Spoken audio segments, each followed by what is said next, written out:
to speak about the return of the Prem, boys. And transfer window's done. We know what everyone's got in their excuse the pun, in their arsenal.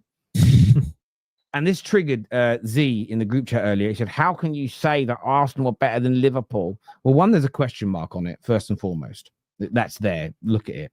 Secondly, this is based off what Anton, one of the Arsenal fans who comes on our show, said, that Arsenal now have the most balanced squad in the Premier League. So that is a little bit of a talking point in this part.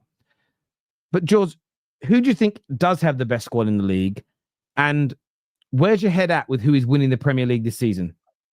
So I feel like best squad and balanced squad are two different things, because I would agree in the sense that Arsenal have the most balance in their squad with regards to profiles, players, options, depth, because they have depth in midfield. Well, the midfield, no, they do. They have depth in midfield. They have depth in defense. They have depth up front.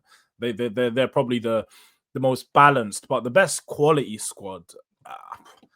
Do you know, even then, this is tough, because I look at Liverpool and say they've got the best team, but I look at that squad, and every time I see them play and I look at the bench, I'm not worried for them, but there is a lot of questions because their bench isn't that strong. I never think their bench is that strong. Now, with the addition of Isaac, that might change my opinion, because now you've got an Isaac on the bench or an Ekatike on the bench. But squad-wise, I'd still go... Do you know what? Nah, I'd have to go Liverpool. I was going to go Man City, but we got there. I don't know. No, do you know what? I was going to go City, but then I looked at their defense, and City's defense is dreadful. No way they'll be near it. Yeah, so they've definitely not got the best squad. I've got Liverpool. I had City winning the league a few weeks ago, just before the end of the transfer window, thinking that they'd make a move at the end of the transfer window, with the only move to be Donnarumma. I just can't see them doing it. See the way that they've started the season. Now, I don't think they're going to have a poor season like many people think. I think Pep will figure things out very quickly. But at the same time, I don't know if they're going to be able to compete with Liverpool's just consistency on how... I don't think Liverpool are going to lose many games, maybe 2 or 3 across the season in the Premier League. I think Man City have already lost 2 games. I think Man City are going to lose a heck of a lot more games, and they're going to concede a lot of goals. So I can just see Liverpool stretching that gap. Arsenal second again, ole. But Arsenal definitely have a very good squad, and I don't think anyone can take anything away from them. I think when you look at the depth for when they do get an injury, like they've had Saliba injured, they've got that Mascara coming straight in, they've got Hincapie as an option, they've got Calafiori as an option, they've got Ben White as an option. They've got so many other players that are versatile to play right back, centre back, and I don't think they're ever going to have a problem when injuries do go down. Now they've got those options as the backup. So look, I think Arsenal have a balanced squad, but Liverpool's quality is just too good. And in front of goal, they're just going to outscore every team. What's the key? Go on, Joe. You go first, and I'll come back to you. Yeah. More questions. Go on. Sorry. Oh no, I suppose the question is what is balance?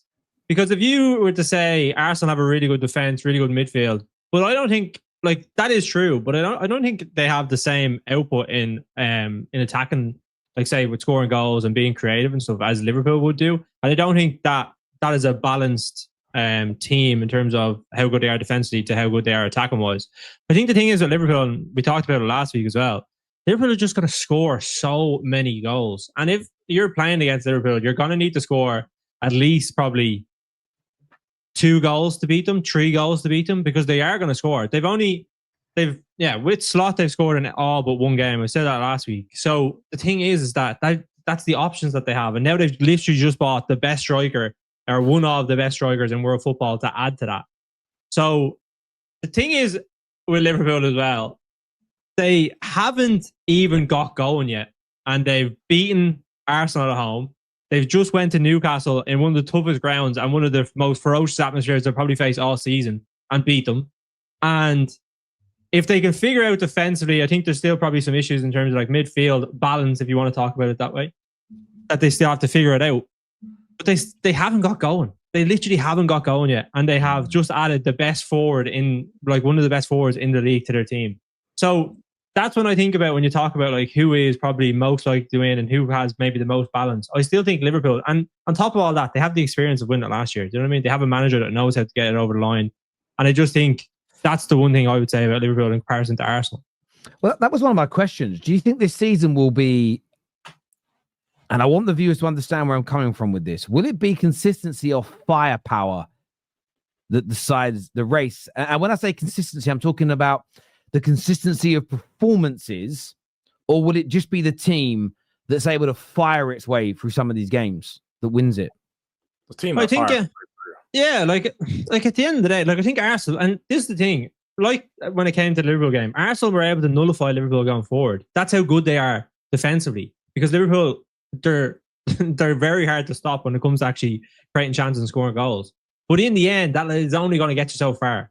You know what I mean? And I think that's what we've seen at Arsenal, where I think probably 2 years ago was probably Arsenal's best kind of free-flowing football. And now they've kind of come to a stage where they haven't actually been able to improve on that. Now, obviously, they bring in Gyökeres, Eze, and Madueke and stuff, and if they can keep Saka fit, then they might be able to. But I think defensively, they're going to nullify so many teams. And at the end, it's going to be the team that scores the most goals. Liverpool scored 17 more goals than Arsenal last year. And that was, in terms of them being better, was one of the reasons that they won. Arsenal had a better defense. Do you know what I mean? So the goals won Liverpool the league, not being better defensively than Arsenal. Yeah, I have to agree very strongly there. I just think that the way the league's gone, it is leaning towards more of an attacking game, like especially when you look at some of the defenses available, and I look at the attacks. You can just see that there's very strong attacks in the league this season. A lot of the top teams have their defense in Arsenal and Liverpool, but away from Arsenal and Liverpool, the drop off defensively, the next best defense is like Everton or someone. Like, we have to be honest, is that the drop off is massive. So I just look at it and I go, Liverpool, it's going to lean more on the side that can have the more firepower. And I think Liverpool are just going to blast their way through the majority of the teams in the league, manage to score 2 or 3 goals. And the biggest thing with Liverpool is those 2 or 3 goals are right around the corner. Even when there's 10 minutes left of the game, I feel like there's always that feeling, like there was in that Bournemouth game, like there was in the Newcastle game. There's always that feeling that Liverpool are going to get a goal. Whenever they attack, they've got that quality that they can just score on that attack, and that there's always that fear. So I just look at it and I go, Liverpool are going to have too much. And across the season, in a lot of these games where Arsenal, lack that risk averse, like Arteta doesn't want to make the attacking change. He'll make the defensive change to see out the draw. Liverpool are going to make that attacking change, bring on Rio, bring on Gakpo, whoever it is, and try and get that goal. And they'll secure games like that. And ultimately, there's a big difference between 1 point and 3.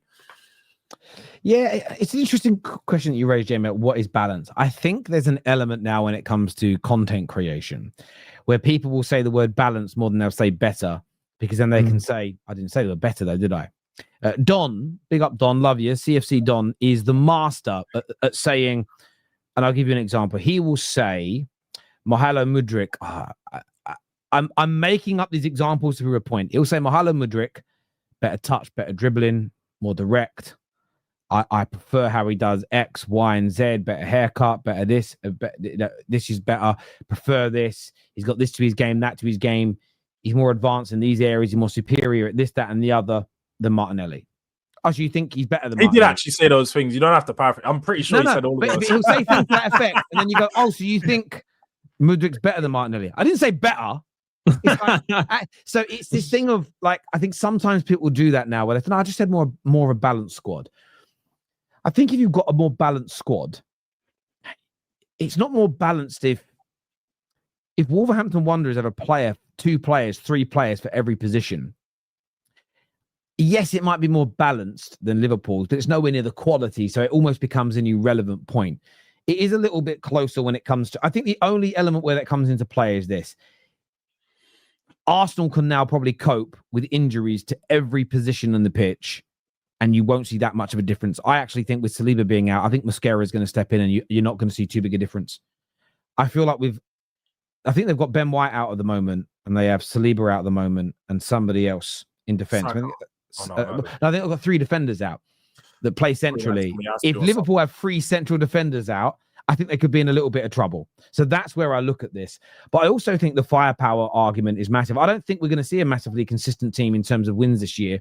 I don't think teams are going to be winning 7, 8, 9, 10 games on the bounce, because I think we've moved back into an era where there's multiple very good teams.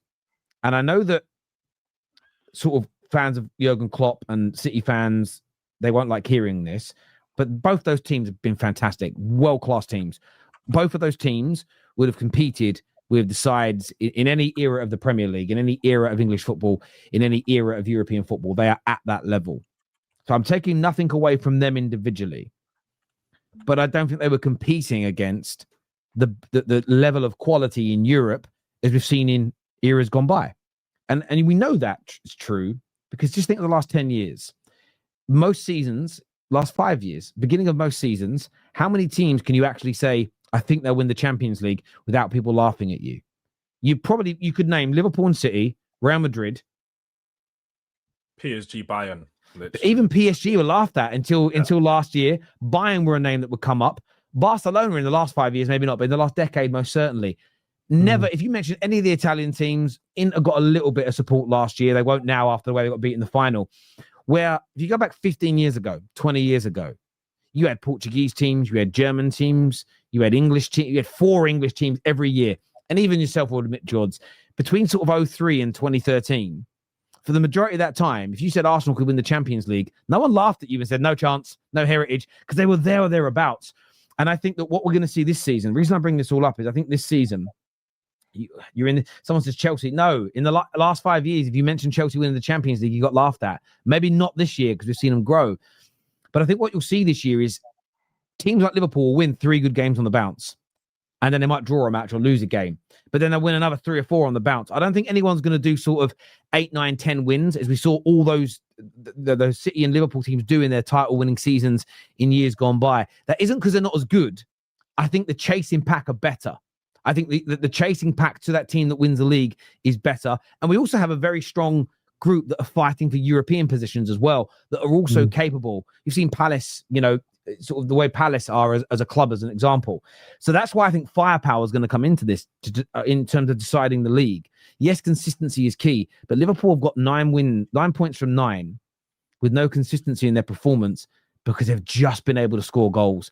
And I think that's what's going to separate the teams that win the title. There'll be a consistency compared to the teams not challenging for the title. But amongst themselves, you may be the better performer, better underlying. This is where the stats only take you so far. Better underlying numbers, more XG, more entries into the box, more clean sheets. But you're going, hang on a minute, how are we 5 points behind? Do you know why? Because there's been 3 occasions where Isak's controlled the ball, turned, and buried it into the top corner from 25 yards and won them 9 points by scoring that way.